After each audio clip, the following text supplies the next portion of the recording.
ఒకవేళ ఇప్పుడు దొరికితే నీకు ఓకేనా? Will you drink? అంటే చేదుగా ఉంటుందంట కదా. అయితే నీకు ఓకే అనమాట. అంటే ఓకేనే, బట్ చేదుగా ఉంటుంది కదా. దాని సొల్యూషన్ నా దగ్గర ఉంది. బయట మంచి వెదర్, చిల్డ్ బీర్ తెస్తా, దాంతో ఈ ముక్క నంచుకొని తిన్నావు అనుకో, నీకు లైఫ్ అంటే ఏంటో నేను చూపిస్తా. చికెన్ అయిపోయింది, నేను వెళ్ళి బీర్ తీసుకొస్తా, చిల్లుగా. విను, నేను ఫస్ట్ టేస్ట్ చేస్తాను, నచ్చితేనే తాగుతా, లేదంటే I'll just give you company. Done.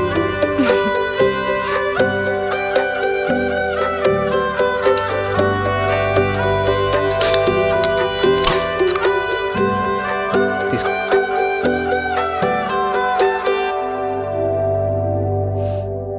చేదుగా ఉంటుందేమో విశ్వ. నేను చెప్పానా నా దగ్గర సొల్యూషన్ ఉందని? సొల్యూషన్. జిలేబియా? Yes, it's my favourite stuff with beer తెలుసా. ఓకే. అలా చల్లగా బీర్ తాగి ఓ జిలేబీ ముక్క నంచుకుంటే అబ్బబ్బబ్బబ్బబ్బా స్వర్గమే. ట్రై చేయి. ఓకే. ఒక నిమిషం